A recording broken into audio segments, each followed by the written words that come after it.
Assalamualaikum warahmatullahi wabarakatuh. Berjumpa kembali dengan saya, Akadun, fasilitator perkuliahan manajemen publik. Pada pertemuan yang keempat ini,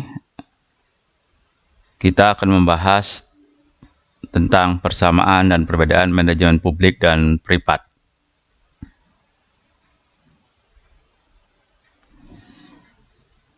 Secara garis besar, ya, kita akan lebih mendalam nantinya apa sih perbedaan manajemen publik dengan privat atau bisnis ini.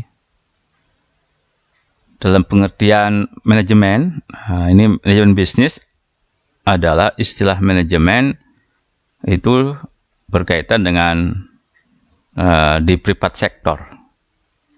Sedangkan manajemen publik kegiatan yang sama gitu di sektor publik yang disebut dengan administrasi atau public administrasi, public administration. Nah, kalau dilihat dari orangnya, maka manajer ini bertanggung jawab terhadap pencapaian tujuan perusahaan dengan menggunakan sumber daya seefisien mungkin. Sedangkan kalau manajemen publik adalah mengimplementasikan kebijakan publik. Tentu saja secara efisien pengelolaan sumber daya menjadi pertimbangan sekunder. Sebab di dalam pelaksananya gitu ya, kebijakan publik itu juga ada dimensi-dimensi yang harus diperhatikan, yaitu sosial, politik, ekonomi, terutama kalau di publik itu lebih kepada pertimbangan benefit atau manfaat. Sedangkan kalau di bisnis itu seefisien mungkin, tapi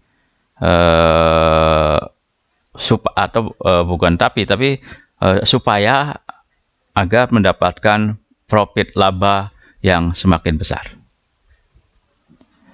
Nah,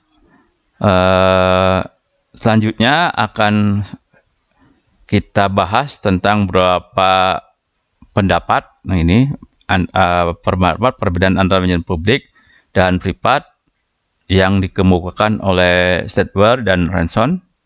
Nah, itu menurut Stadler dan Ranson ini manajemen publik dan privat itu bisa dibedakan dari pertama dari manajemen strategis, kedua dari pemasaran dan pelanggan, yang ketiga dari proses anggarannya seperti apa, yang keempat akuntabilitas publiknya seperti apa, yang keenam tuntutan, tekanan dan protes masyarakat, dan proses politik. Jadi ada dimensi yang akan kita bahas, ya. Nah, kalau dilihat dari manajemen strategis, nah ini kalau sektor privat itu, manajemen bisnis itu biasanya berkenaan dengan kemampuan kompetisi. Jadi pertimbangan strategisnya itu supaya mampu berkompetisi dengan organisasi-organisasi lain, terutama organisasi privat. Itu strategisnya tuh. Kenapa harus mampu memenangkan kompetisi? Karena ya itu menjadi dasar supaya barang dan jasa itu laku di pasaran, gitu ya. Kalau tidak, barang dan jasa tidak laku di pasaran, tidak kompetitif barang dan jasanya, baik dari harga maupun kualitas, gitu ya, akan sulit itu organisasi itu bertahan. Makanya strategis banget, gitu kan. Yang kedua dari pertimbangan strategis yaitu memusatkan kekuatan dan kelemahan organisasi dalam menghadapi perubahan lingkungan. Nah, ini jadi pertimbangan dari sektor bisnis itu, apa yang menjadi kekuatannya, apa yang jadi kelemahannya, oleh berdasarkan apa yang menjadi kekuatan kelemahannya itu dalam melakukan adaptasi terhadap lingkungan seperti apa, gitu ya, strategi apa yang digunakan, gitu. Nah, oleh karena itu nanti dasar pertimbangan yang utama tadi adalah produk, ya, baik barang atau jasanya itu yang kompetitif. sehingga kinerja perusahaan itu jadi maksimal, ya mendapatkan keuntungan atau laba yang cukup signifikan gitu. Itu sebenarnya yang tujuan saya. Coba kalau dia komit barangnya tidak laku, ya tidak untung, bukan rugi gitu ya. Sedangkan di sektor publik nih, pertimbangan utamanya itu adalah penyediaan barang dan jasa kepada sebagian besar warga negara. Ya, sebagian besar warga negara gitu ya. Jadi pertimbangannya itu bagaimana supaya terjadi keadilan gitu. Misalnya kalau listrik, ya itu hampir seluruh warga negara ini di suatu negara itu harus mendapatkan listrik. Harus misalnya kalau pasokan BBM gitu dengan harga yang mungkin supaya adil itu ya sama saja gitu ya. Misalnya seperti yang dilakukan oleh pemerintahan Jokowi gitu, sekarang BBM satu harga, jadi tidak ada lagi tuh di harga premium itu 25.000 di Papua gitu ya. Harusnya sama saja gitu ya.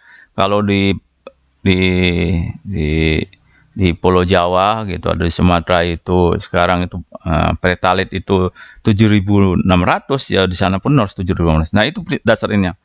Jadi kenapa ya kalau diserahkan kepada mekanisme pasar gitu ya, tidak dimakan mekanisme pasar, maka harganya akan melonjak. Ya kan gitu. Harga kangkung di sini di Pulau Jawa ini masih 2.503 gitu ya. Kalau di luar Jawa bisa mahal gitu ya. Dengan termasuk juga misalnya penyediaan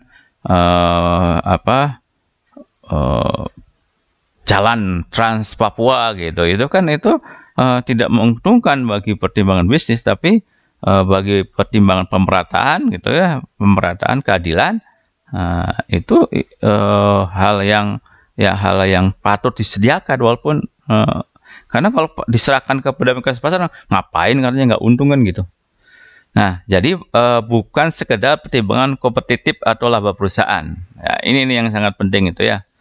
Tapi ya akhirnya juga sebenarnya kalau sektor publik melakukan hal semacam itu, bangsa ini jadi kompetitif juga gitu ujung-ujungnya ya. Nah, itu pertimbangan strategis. Jadi kalau kita misalkan ada jalan Trans Sumatera, Trans Kalimantan, Trans Papua, lalu di Jawa juga sudah dari dulu. Makanya sekarang itu bagaimana terjadinya partisipasi masyarakat di dalam pembangunan, ya harus bangun jalan tol. Supaya apa? Supaya di Sumatera itu masyarakatnya yang sudah menikmati pembangunan, ya kalau menggunakan jalan tol sehingga berbayar gitu. Nanti untuk penyediaan jalan transit itu bisa tersedia gitu, dananya ke sana gitu. Yang kedua, menurut Ranson tadi adalah berkaitan dengan pemasaran pelanggan. Sektor privat atau sektor bisnis itu mengenalkan produk pada pelanggan atau meningkatkan jumlah penjualan produk. Jadi kalau pertimbangan sektor privat itu bagaimana agar produknya itu terjual dengan sebanyak mungkin gitu. Ya, semakin banyak produk yang terjual baik barang dan jasa, akan semakin baik untuk kinerja perusahaan. Ya, semakin banyak volume penjualan, maka semakin baik. Walaupun di sektor bisnis pun kadang ada juga perusahaan-perusahaan gitu ya, perusahaan-perusahaan yang tidak perlu menjual banyak produk, tapi yang penting segmen pasarnya tertentu dan meningkatkan penjualannya dari situ saja. Sedangkan di sektor publik nih, pertama, hubungan organisasi publik dengan penggunanya tidak bisa disamakan dengan hubungan perusahaan dengan customer yang semata-mata dilihat dari daya belinya. Walaupun di sektor publik pun pernah mengalami suatu fase gitu ya, di beberapa negara termasuk di Indonesia, suatu fase yang namanya warga negara itu sebagai customer, pelanggan. Nah, ini jangan lupa ketika kita dengan latah menerapkan revenue government dari teori New Public Management. Nah, itu kita sudah melakukan itu sebenarnya ya. Walaupun kita telah bergeser lagi dengan adanya New Public Service yang menganggap kembali bahwa warga negara itu ya sebagai warga negara yang harus dilayani gitu. Nah, itu yang sangat penting dari pelanggan itu. Nah, barang publik baik barang maupun jasa ya tidak bersifat konsumtif tetapi sering merupakan kebutuhan hidup dasar, basic need. Nah, itu ya. Tapi apa sih barang publik itu? Ya, misalkan jalan, ya, jalan, sekolah, gedung-gedung sekolah, pasar, pelabuhan udara, gitu ya. Tapi bisa juga menjadi kebutuhan konsumtif gitu ya, akhirnya dikompetitifkan gitu ya, harus berbayar juga. Tapi keamanan gitu ya, itu juga sangat penting ya. Itu juga dari rumah sakit kesehatan itu juga kadang-kadang kebutuhan dasar itu ya. Nah, itu oleh karena itu ya tidak perlu harus berbayar gitu ya. Demikian juga misalnya keamanan, pertahanan gitu, itu juga kebutuhan dasar itu kan. Ya, bagi semua warga negara gitu. Kan bagi negara gitu ya. Itu yang kedua. Nah, yang ketiga dilihat dari perspektif proses anggaran seperti apa. Nah, sektor privat ini berdasarkan prediksi banyaknya produk yang laku atau profit. Jadi, anggaran itu bisa dibuat kalau ya pendapatannya ada gitu ya. Jadi, bagaimana pengeluaran itu ada, ya tergantung dari pendapatan dari penjualan produk, dan tergantung dari profit atau laba yang didapat gitu, anggaran itu. Sehingga pengeluaran pendapatan itu dapat dikalkulasi dan diprediksi. Ya, jadi basisnya itu laba dulu gitu ya, laba dulu basisnya. Sedangkan sektor publik itu anggaran itu bersifat politis ya. Ya, bahkan dengan model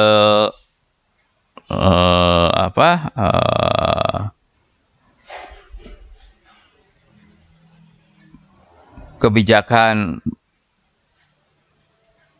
money follow program ya, money follow program. Jadi bukan berapa uang sedia lalu bikin program, tapi bikin program dulu baru bikin dari mana dipikirkan uangnya gitu kan.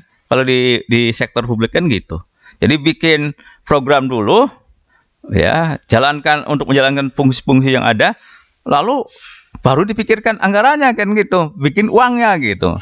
Nah, beda sekali itu kalau di sektor bisnis gitu, ada uangnya baru dibikin bagaimana pengeluarannya gitu ya. Tapi kalau di sektor bisnis tidak ya, ada prinsip yang menyebutkan bahwa money follow program, bukan program follow money. Nah, kalau di private sector bisnis itu adalah money follow program gitu kan gitu ya. Nah, ini yang sangat penting ya, perbedaan yang sangat penting dari proses anggarannya itu. Anggaran diputuskan melalui mekanisme politik yang melibatkan banyak lembaga negara dan diatur berdasarkan hukum. Prediksi pendapatan berdasarkan penerimaan pajak, bukan penjualan. Nah, ini yang sangat penting. Jadi kalau kita bikin anggaran misalkan di suatu kabupaten gitu ya, setiap diawali dengan musrenbang kan, mulai dari musrenbang di tingkat desa gitu, kecamatan, kabupaten, demikian juga musrenbang di tingkat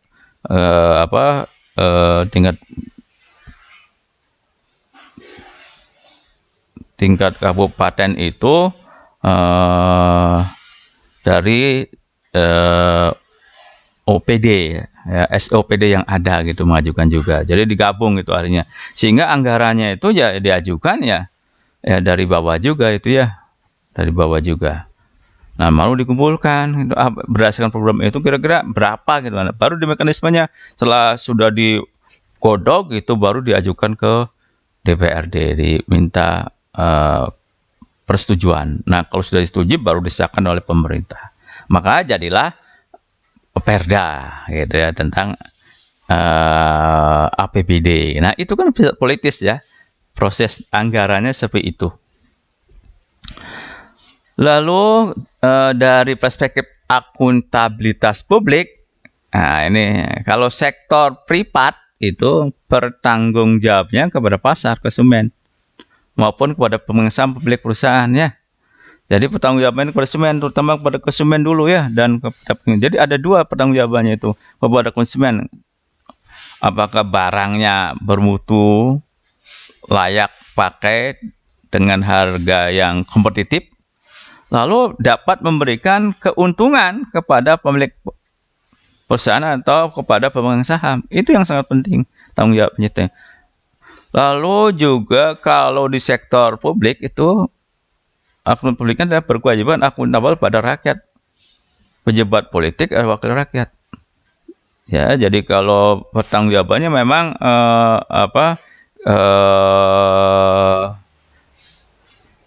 kadang tidak secara langsung pada rakyat ya, tapi nanti ada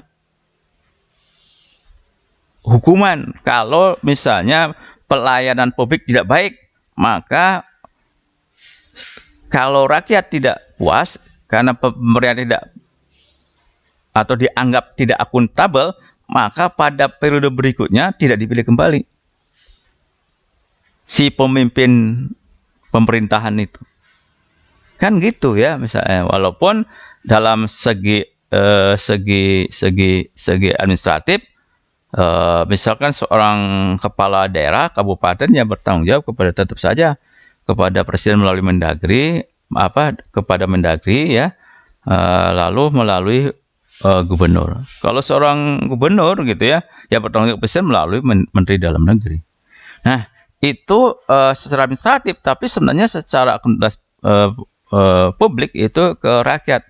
Nanti jadi tidak dipilih kembali. Oleh karena itu harusnya seorang pejabat publik seperti bupati, nah itu harus bisa mengkredit para ASN ya, para pejabat birokrasi di daerahnya itu supaya bekerja dengan baik. Kalau tidak ya mereka tidak bertanggung jawab kepada rakyat ya, mereka bertanggung jawab kepada bupati. Oleh karena itu kalau misalkan tidak mau ya digeser atau dipecat atau demosi aja kan gitu.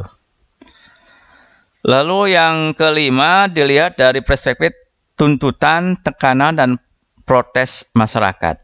Nah, ini sektor privat, kritik dari konsumen atau pihak yang berkepentingan dengan produknya relatif mudah ditangani. Jadi kalau tidak puas itu ini suatu produk minuman kemasan tidak enak, nah itu ditangani aja gitu, gimana caranya. Ini si yang protesnya itu diberi kompensasi gitu ya, dijelaskan gitu aja ya kalau di privat itu, bisnis itu. Berbeda dengan sektor privat nih, tuntutan kritik bagian dari mekanisme demokrasi politik. Ya, ini bisa terutama pengambilan keputusan dan opini publik. Di sektor publik, semua suara berhak untuk didengar dan menjadi kewajiban organisasi publik untuk meresponnya. Jadi kalau proses-proses itu bisa digaungkan jadi besar. Misalnya sekarang ini yang cukup menjadi viral itu masalah sengketa tanah antara masyarakat desa Bojongkoneng ya, termasuk di dalamnya si Dungu, bukan pencetus ide tentang si Dungu itu ya, yang namanya Rocky Gerung kan gitu. Nah, sekarang kan jadi ramai di situ ya karena ada yang namanya Rocky Gerung. Tapi sebenarnya konflik-konflik semacam itu gitu ya, semacam itu bisa aja terjadi di mananya, bukan hanya kepada Rocky Gerung. Kebetulan sekarang itu kepada Rocky Gerung ya. Walaupun beberapa analisis itu yang berseberangan kan gitu ya, bahwa Rocky Gerung adalah ya dungu juga gitu ya, karena membeli tanah sektor garapan. Ya yang namanya sektor garapan berarti kalau diminta kembali ya ya harus serahkan. Ya saya pun sering apa namanya itu ditawari itu ya di sektor garapan 1 hektar itu murah, ada yang 2 juta, 5 juta, 10 juta paling tinggi di sektor garapan ya. Masa tanah 1 hektar 10 juta kan gitu. Nah, itu sebenarnya, jadi sebenarnya apa ya, tinggal garap gitu, yang menggarap itu bukan untuk membangun rumah gitu kan gitu.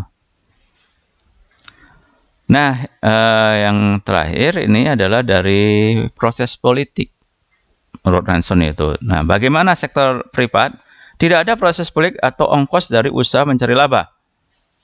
Harusnya tidak ongkos, tapi jangan lupa ini ya, jangan lupa yang nama sektor publik juga sebenarnya ada juga ketika perusahaan itu minta izin.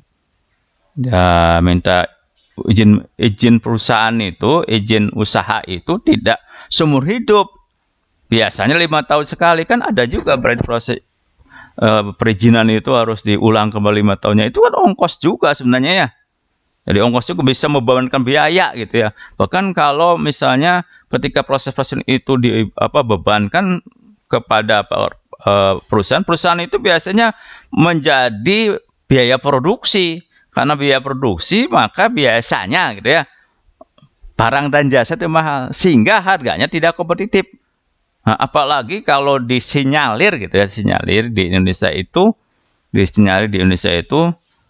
biaya siluman semacam itu 30%, berarti biaya produksi itu tidak dalam bentuk barang dan jasa, tidak bentuk jasa, melekat kepada barang dan jasa kita, sehingga barang dan jasa kita akibat tidak kompetitif berbahaya. Ya, apa barang dan jasa itu tidak kompetitif, tidak laku. Kalau tidak laku, perusahaan bangkrut, pajak ke pemerintah tidak ada, pengangguran banyak. Nah, ini harus perlu diberantas itu ya. Biaya siluman yang 30% yang ditambahkan menjadi biaya modal produksi itu. Nah, sedangkan di sektor publik ya jelas pasti sektor publik ada proses politik. Seperti yang kita bahas sebelumnya, bahwa proses politik merupakan karakteristik yang melekat pada manajemen publik.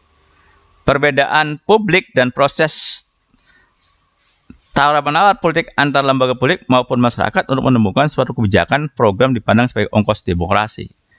Ya, jadi seringlah misalnya ada deal-dealan gitu ya, walaupun ini tidak baik ada deal-dealan semacam itu.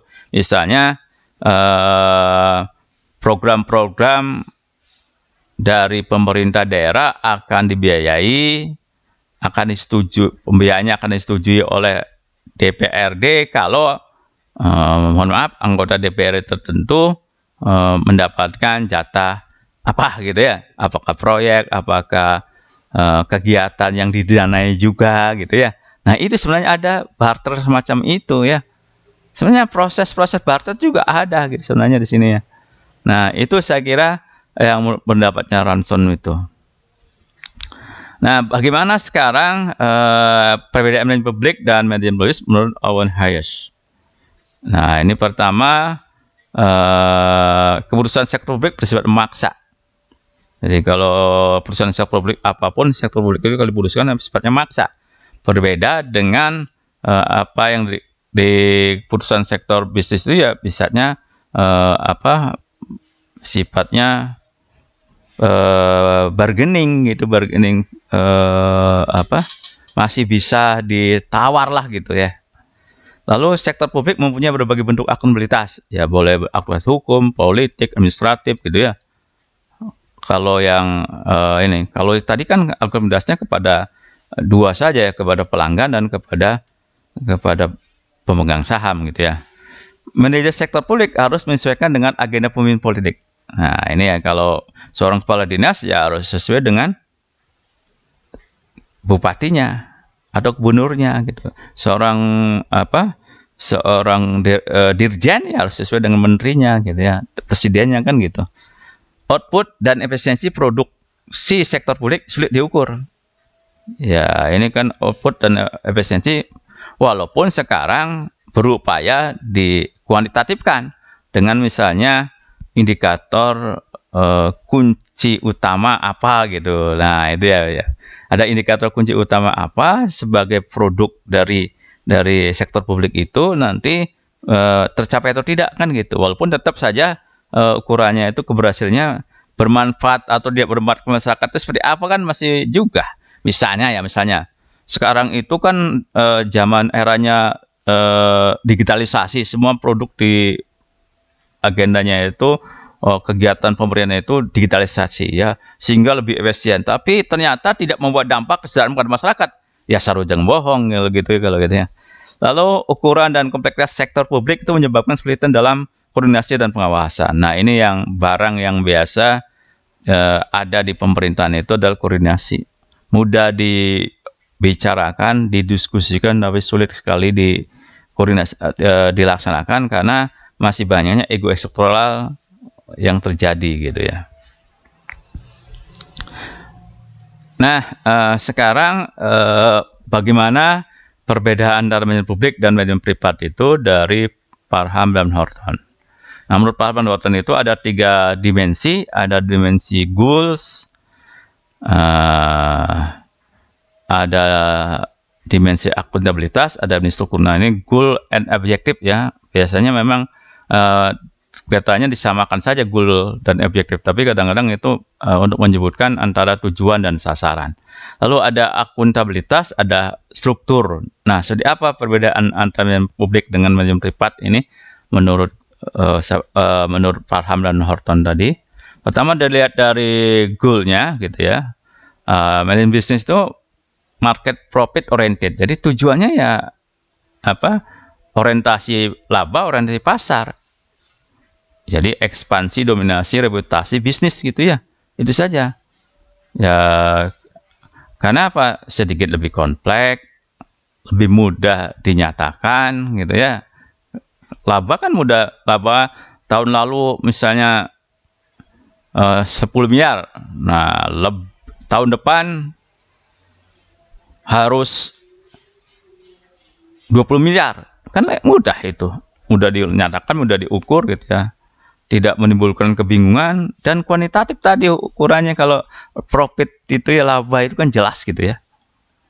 Ya. Jadi tidak tercapai ya sudah, itu berarti ternyata dihitung-hitung labanya cuma 15 miliar. Berarti tidak tercapai itu tujuan. Goalnya itu tidak tercapai ya. Nah, mudah kan kalau gitu ya. Nyatakan dikuantitatifkan. Lalu dirumuskan oleh pemilik atau pemimpin atau pemilik perusahaan. Nah, itu sebenarnya targetnya. Oleh karena harus bekerja keras itu ya supaya bagaimana caranya bikin strategi, bikin program dan dilaksanakan oleh jajaran direksi dan manajernya gitu ya. Nah, itu di bisnis goalnya kan seperti itu. Nah, berbeda dengan di manajemen publik. Rumusan tujuan sangat umum atau kabur bahkan, walaupun ada upaya-upaya bisa dirumuskan dengan baik. Nah, kan visi, misi, tujuan dan sasaran kan seperti itu. Bagaimana mengukur ketercapaiannya kan seperti apa kan? Sangat sulit gitu ya. Kalau hanya visi, misi, tujuan dan sasaran itu. Indikator ketercapaian itu apa? Walaupun tadi ya sudah ada indikator kinerja utama gitu. Sudah ada upaya untuk merumuskannya, tapi masih saja kurang. Seperti profitnya berapa gitu. Jarang ditinjau kembali atau dirubah. Nah, sebenarnya kalau yang baik ya harus terus-menerus berubah karena harus ada continuous improvement. Jadi kalau indikator-indikatornya bisa saja ya, misalkan kalau misalkan peningkatan kesejahteraan kan mudah ukurannya ya. Misalkan yang dari ada 3 kan IPM, misalkan kesejahteraan itu misalnya IPM. Nah, IPM itu ukurannya itu kalau di bidang pendidikan misalnya tidak ada angka buta huruf. Nah, kalau masih ada buta huruf berarti kan tidak tercapai. Lalu rata-rata pendidikan meningkat menjadi 12 tahun. Ya, 12 tahun semua nggak, orang yang berumur 12 sekolah semuanya nggak gitu ya. Mudah gitu ya, bisa dikuantitatifkan juga bisa gitu ya. Nah, itu ya. Lalu kalau bidang kesehatan, nah itu juga bisa angka kematian ibu ketika melahirkan, angka kematian bayi melahirkan, lamanya rata-rata hidup, masa kan bisa dikuantitatifkan gitu ya. Nah, apalagi kalau yang daya beli kan, daya belinya seperti apa kan bisa dikuantitatifkan gitu ya. Jadi ada upaya sebenarnya sudah dikuantitatifkan itu manajemen publik juga gitu ya. Dan perlu setiap tahun itu juga ada target-targetnya itu ya. Target 5 tahun berapa, tahun pertama berapa, tahun berapa, kan ada itu, ada perubahan target. Nah, ini kalau sudah itu seperti targetnya ditingkatkan gitu ya. Misalkan lama pendidikan bukan lagi 12 tahun, tapi sudah 15 tahun. Sehingga lulusan perguruan tinggi semua, walaupun masih D3. Kan gitu. Harusnya seperti itu ya. Nah, kompleks. Ya, memang kompleks ya. Banyak hal yang harus diukur, banyak hal yang harus dicapai gitu ya. Lalu kadang-kadang saling bertentangan antara satu dengan lain. Ya, misalnya kejadian ya, di suatu daerah itu eh,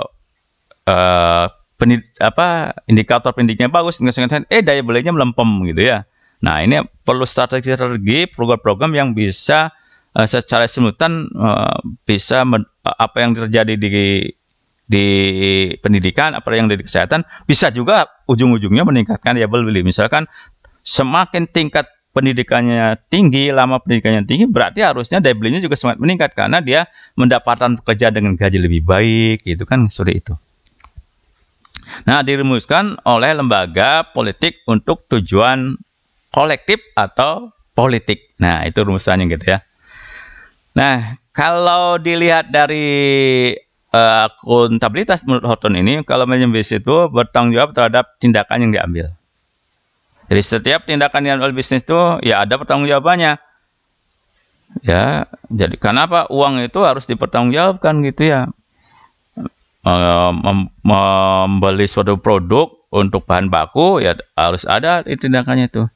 Lalu penggunaan sumber daya juga harus ada tindakannya, harus ada Jadi memanfaatkan orang, menyuruh orang untuk mengerjakan sesuatu.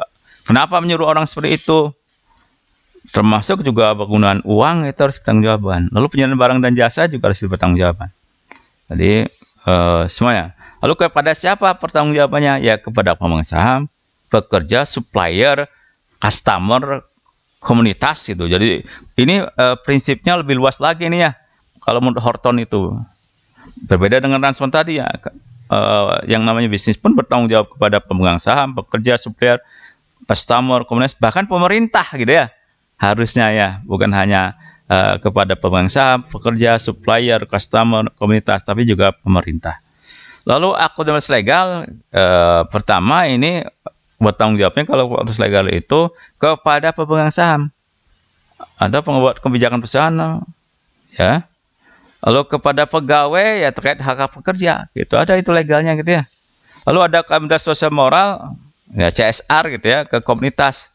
Jadi ada dana untuk CSR gitu ya. Itu sebagai akuntabilitas sosial gitu ya. Kalau mau mendirikan suatu perusahaan kan sedih kalau di masyarakat sekitarnya malah jadi melarat gitu ya. Nah, gimana supaya jangan melarat gitu? Itu kebanyakan kalau ada perusahaan atau pabrik didirikan itu yang tadinya bertani gitu ya di suatu daerah wilayah itu hilang mata pencarinya, dia jadi lontang-lantung walaupun dapat duit mungkin hanya 3 tahun atau 5 tahun, generasi berikutnya juga nggak bisa apa-apa. Nah, ini harusnya bertanggung jawab itu perusahaan-perusahaan itu terhadap masyarakat sekitarnya yang lontang-lantung itu. Nah, caranya seperti apa? Akuntabilitas di manajemen publik, ini organisasi publik adalah lembaga negara. Bagian dari badan kekuasaan sehingga wajib bertanggung jawab pada publik atau rakyat yang dilayani. Alasannya, pertama, kalau yang namanya misalnya pembuatan peraturan-peraturan itu ya kan monopoli provider gitu ya. Tidak boleh orang lain itu membuat peraturan-peraturan yang supaya taati orang lain gitu. Membuat KTP nggak boleh setiap orang itu, setiap lembaga lain, organisasi lain suruh membuat KTP. KTP itu sebagai regulasi gitu ya. berhaknya itu adalah pemerintah gitu ya, manajemen publik gitu. Demikian juga perizinan juga semacam itu ya. Itu ada monopoli provider ya. Kalau di semacam itu kartu keluarga, akte kelahiran kan itu nggak bisa yang lain menerbitkan. Ya penerbitnya atau pemberi pelayanannya tidak ada gitu ya. Yang kedua, alasan kedua bukan hanya monopoli provider, pemberi pelayan ya, yaitu tunggal gitu ya, tapi juga sifatnya coercive power, menuntut kepatuhan rakyat pada hukum dan regulasi. Apa-apa yang sudah diputuskan tentang keamanan, tentang pertahanan, ya, tentang regulasi-regulasi yang ada gitu ya, harus taati, dan itu dipaksakan. Kalau tidak mau ya kena hukuman, baik itu sifatnya pelanggaran ya maupun sifatnya pidana gitu ya. Lalu juga penilaian publik itu mempengaruhi kualitas hidup orang banyak ya, saja keamanan, pertahanan gitu ya. Ya, lalu jalan gitu, irigasi, bendungan gitu ya. Itu kan kalau swasta nggak mungkin menyediakan kan gitu ya. Ya, itu mempengaruhi hidup orang banyak gitu. Lalu juga memungut pajak untuk membiayai aktivitas pemerintah. Jangan lupa pemerintah juga itu kan memiliki hak untuk memungut pajak yang untuk BPN. Jadi itu makanya bertanggung jawabnya adalah kepada publik atau rakyat gitu ya. Karena bagaimanapun termasuk rakyat itu ya publik sektor bisnis ini gitu ya. Dan yang terlihat terakhir menurut Houghton itu lihat dari struktur. Nah, ini kalau lihat dari strukturnya, manajemen bisnis itu adalah tax culture. Jadi budaya tugas. Ya, budayanya budaya tugas. Jadi yang dikembangkan di bisnis itu apa yang bisa dikerjakannya gitu ya. Kalau tugasnya dijalankan dengan baik, maka itu akan dihormati, akan dihargai. Ya, nah, kalau di manajemen publik itu lawannya itu role culture, budaya peran. Nah, tergantung jabatannya. Kalau di sini tergantung pekerjaannya, kalau di sini manajemen publik itu tergantung jabatannya. Nah, ini ya yang sangat penting. Nah, yang kedua ini task orientation. Jadi orientasinya itu kepada tugas atau pekerjaan. Nah, itu ya. Orientasinya kepada tugas dan pekerjaan. Kalau ini biasanya orientasinya kepada hukum, kepada aturan, kepada pimpinan gitu ya. Nah, ini ya. Lalu selanjutnya fleksibel, short atau less hierarkinya itu lebih sedikit, jadi cukup paling banyak ya direktur, lalu manajer, langsung pelaksana. Kalau yang lebih panjang lagi mungkin ada juga itu supervisi gitu, jadi direktur, manajer, supervisi, baru pelaksana. Coba kalau pemerintahan, ada presiden, menteri, ada dirjen, terus sampai panjangnya sampai pelaksanaan itu agak panjang. Oleh karena itu struktur yang sekarang ini di pemerintah itu pengennya dipotong gitu ya. Sudah cukuplah gitu eselon 2 saja. Tidak perlu ada eselon 3, eselon 4, bahkan dulu ada eselon 5, tidak perlu lagi. Nah, ini lalu more delegation, banyak delegasi. Jadi pekerjaan-pekerjaan itu lebih banyak delegasikan kepada orang-orang yang profesional di bawah gitu.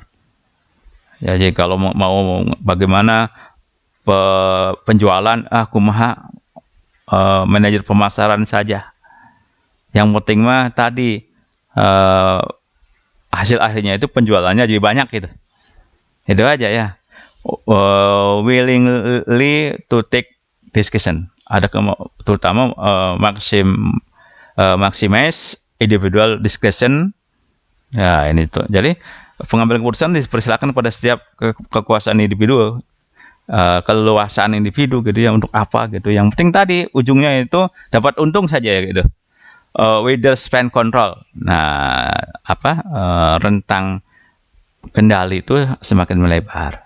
Itu strukturnya semacam itu. Nah, sedangkan yang di manajemen publik itu tadi rule culture birokratis. Tadi birokratis berarti hierarkinya panjang gitu ya. Tanggung jawab dirumuskan dengan tepat, delegasi wewenang dan diskresi dibatasi. Ya, apa-apa saja itu secara teknis boleh ke bawah, tapi tetap saja harus minta ke atas. Lalu karakteristik manajemen birokrasi adalah mekanistik. Nah, ini mekanistik artinya mekanistik itu seperti robot saja gitu. Apa yang digariskan di dalam oleh aturan, itu yang harus dilaksanakan. Long chain of command, jadi rantai komandonya itu panjang.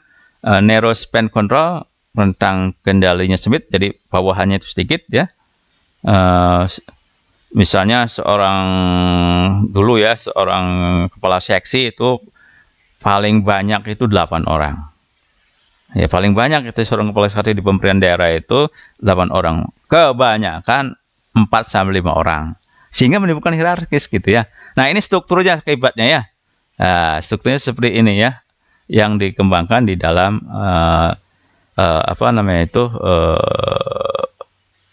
antara bisnis.